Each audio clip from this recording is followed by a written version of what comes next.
Hello बच्चों, आप सभी का स्वागत है आपकी अपनी ई पाठशाला में। मेरा नाम है दिनेश और आज हम करने वाले हैं अपना क्लास 8 का चैप्टर नंबर 2 का एग्जाम्पल नंबर 2।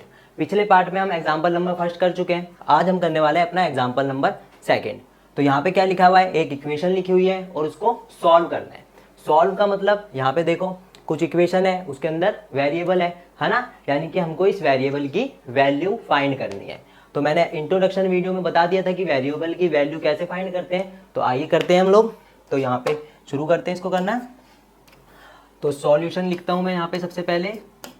तो देखो, मैंने जब इंट्रोडक्शन वीडियो करवाई थी तो मैंने एक चीज़ बताया था उसमें कि जब हमारी इक्वेशन बनती है तो इक्वल टू का साइन होता है ना। एक इसके लेफ्ट साइड में क्या होता है, लेफ्ट हैंड साइड, और यहाँ पे क्या होता है, राइट हैंड साइड। ये बात सबको समझ में आ गई? ठीक है।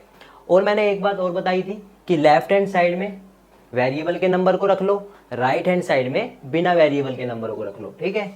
तो यहाँ पे वेरिएबल के नंबर कौन से हैं? अगर मैं पूछूं कि वेरिएबल के नंबर कौन से हैं जिनके साथ वेरिएबल है, तो आप बोलोगे कि ये वाला वेरिएबल का नंबर है और ये वाला वेरिएबल का नंबर है ना। और अगर मैं पूछूं बिना वेरिएबल के कौन से, तो आप बोलोगे ये वाला बिना वेरिएबल का है और ये बिना वेरिएबल का है। ठीक है। तो वेरिएबल के नंबरों को लेफ्ट साइड में बुला लो और बिना वेरिएबल के नंबरों को राइट साइड में भेज देते हैं। तो देखो, जब कोई भी नंबर अपना प्लेस चेंज करता है तो क्या होता है, मान लो ये लेफ्ट हैंड साइड है और ये राइट हैंड साइड है ना।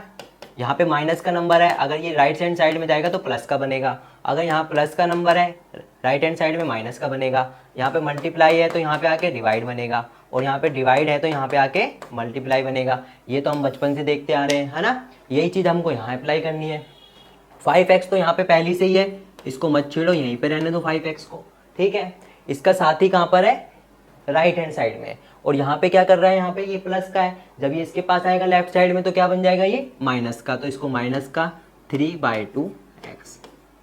ठीक है, इतनी बात समझ में आ गई। इक्वल टू का साइन लगा दो यहाँ पर। अब देखो, इक्वल टू के बाहर जो ये -14 है, ये तो पहली से ही यहाँ पे है ना, तो इसको यहीं पे लिखा रहने दो -14। अब इसका साथी कहाँ पर है, लेफ्ट हैंड साइड में, और यहाँ पे क्या है इसका नंबर, इसका साइन क्या है यहाँ पे, प्लस का। अब जब ये लेफ्ट साइड से उठ के राइट साइड में जाएगा तो क्या बन जाएगा, ये माइनस का नंबर बन जाएगा। तो इसको माइनस का बना देते हैं यहाँ पर। कोई दिक्कत अभी तक? बिल्कुल समझ में आ रहा है ना। सॉल्व कर देते हैं इसको आगे। अब इसको सॉल्व करते हैं, इसका एलसीएम लेते हैं यहाँ पर। इसके नीचे कुछ भी नहीं था तो 1 लगाया, इसके नीचे कुछ भी नहीं है तो 1 लगा दिया। अब देखो, 2 का जब हम एलसीएम लेंगे, 1 और 2 का जब हम एलसीएम लेंगे तो कितना आ जाएगा, 2 ही आने वाला है ना। ठीक है, तो यहाँ पे लिख देते हैं हम इसका एलसीएम, 2 लिख दिया हमने। ठीक है। अब देखो, 1 के टेबल में 2 कितनी टाइम्स में आता है, 2 टाइम्स में आता है, तो 2 लिख दिया यहाँ पर। और 1 के ऊपर कौन सा नंबर है, 5x, तो हमने यहाँ पे 5x लिख दिया। अब इस वाले नंबर पे चलो ये माइनस लगाया। ठीक है। 2 के टेबल में 2 कितने टाइम्स में आता है, 1 टाइम्स में, तो यहाँ पे लिखा 1, और 2 के ऊपर कौन सा नंबर है, 3x, तो 3x लिख दिया। यहाँ तक समझ में आ रहा है? बिल्कुल। अब इक्वल टू का साइन लगाओ यहाँ पर। इसका एलसीएम लेंगे तो इसका भी एलसीएम 2 आ जाएगा, है ना। 1 के टेबल में 2 कितने टाइम्स में आता है, 2 टाइम्स में आता है, तो 2 लिख दिया। यहाँ पे 1 के ऊपर कौन सा नंबर था, -14 लगा दिया। ठीक है, यहाँ तक समझ में आ रहा है? अब माइनस कर देते हैं, माइनस लगा देते हैं। 2 के टेबल में 2 कितने टाइम्स में आता है, 1 टाइम्स में आता है, तो 1 लगा दिया यहाँ पर। ऊपर कौन सा नंबर है, 7 है, तो यहाँ पे हमने 7 लिख दिया। यहाँ तक समझ में आ रहा है सबको? ठीक है। अब देखो क्या होगा, अब ये 2 अंदर मल्टीप्लाई होगा तो 2 5 जा 10x हो जाएगा, है ना। -1 अंदर मल्टीप्लाई होगा तो 3x आ जाएगा। ठीक है। इसके नीचे क्या आ गया, 2। आ रहा है समझ में? इक्वल टू का साइन आ गया। ठीक है।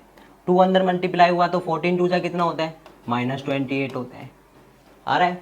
अब देखो, अब ये माइनस क्या होगा, अंदर चला जाएगा, तो 1 जब 7 से मल्टीप्लाई होगा तो कितना आ जाएगा, -7 आ जाएगा, तो -7 लिख दिया। यहाँ पे लिख देंगे नीचे। ठीक है, क्लियर है इतना? अब देखो, एक चीज़ समझाता हूँ यहाँ पर। कभी भी ऐसे नंबर होता है, देखो यहाँ पर 5/2 = 3/8, मान लो ये नंबर है हमारे पास। ठीक है, यहाँ पर इक्वल टू का साइन है, तो हम क्या करते हैं, डिनोमिनेटर से डिनोमिनेटर को काट देते हैं, है ना। इसी का हुआ हमने, 2 1 जा 2, 2 4 जा 8, काट सकते हैं। और अगर यहाँ पे मल्टीप्लाई होता है, मान लो यहाँ पे क्रॉस का निशान होता है, तो हम क्या करते हैं, इसके डिनोमिनेटर से इसके न्यूमिनेटर को काटते हैं, इसके न्यूमिनेटर से इसके डिनोमिनेटर को काटते हैं, ऐसे तो काटते हैं, है ना। और जब यहाँ पे इक्वल टू का साइन होता है तो डिनोमिनेटर से डिनोमिनेटर को काटते हैं। तो देखो इक्वल टू का साइन है यहाँ पे, है ना, और डिनोमिनेटर से डिनोमिनेटर कट सकता है, तो हम इसको काट देते हैं। काट दिया। अब देखो क्या बचा हमारे पास, अब हमारे पास क्या बचा है, अब हमारे पास बचा है 10x minus 3x equal to -28 और -7। ठीक है। अब 10x में से 3x चले गए, 10 में से 3 चले गए तो कितना बचा 7, तो मैंने यहाँ पे लिख दिया 7x इक्वल टू का साइन लगा दिया। ठीक है। अब देखो माइनस और माइनस क्या होता है, अगर ये चीज़ हमने देखी हुई है ना पहले, प्लस और प्लस क्या होता है, प्लस होता है ना। प्लस माइनस क्या होता है, माइनस होता है। माइनस और प्लस क्या होता है, माइनस, और माइनस माइनस प्लस, ये तो हमने सीखा हुआ है पहले से। अब देखो माइनस और माइनस क्या होता है, माइनस और माइनस प्लस हो जाता है ना। तो 28 में 7 जोड़ दिया तो कितना आ गया 35, तो मैंने यहाँ पे 35 लिख दिया, 35 लिख दिया। लेकिन हमको जो ये साइन है ना, वो साइन हमको ध्यान में रखना है। हमने इसको प्लस तो कर दिया, माइनस माइनस प्लस होता है, प्लस कर दिया, लेकिन साइन भी तो लगेगा यहाँ पे। साइन किसका लगेगा, जो नंबर बड़ा होगा। तो बड़ा कौन है यहाँ पे 28, 28 के सामने किसका साइन है, माइनस का, तो मैंने यहाँ पे माइनस लगा दिया। ठीक है, यहाँ तक बन गया। अब देखो कोई नंबर मल्टीप्लाई का नंबर इक्वल टू के बाहर जाता है तो क्या बन जाता है, डिवाइड का नंबर बन जाता है ना। हमको यहाँ वेरिएबल की वैल्यू निकालनी है, तो इस वेरिएबल को यहीं पे छोड़ दो, और -35 तो पहले से ही है यहाँ पे, अपॉन में ये 7 क्या है यहाँ पे मल्टीप्लाई था, राइट साइड में गया तो डिवाइड हो जाएगा, तो यहाँ पे डिवाइड के में लिख देते हैं। अब काट देते हैं इसको, 7 5 से कितना होता है, 7 5 से 35 होता है ना। और यहाँ पे ये माइनस का साइन लगा दे, तो हमारी x की वैल्यू कितनी आ गई, -5। बिल्कुल सिंपल सा क्वेश्चन था, बस हमारे जो बेसिक रूल थे वही लगाए हैं हमने, है ना, और इसको हमने सॉल्व कर दिया। तो हमारी x की वैल्यू कितनी आ गई, -5। तो वेरिएबल की वैल्यू ही फाइंड करनी थी, तो हमने आसानी से कर दी। तो आई होप आपको अच्छे से समझ में आ गया होगा ये क्वेश्चन।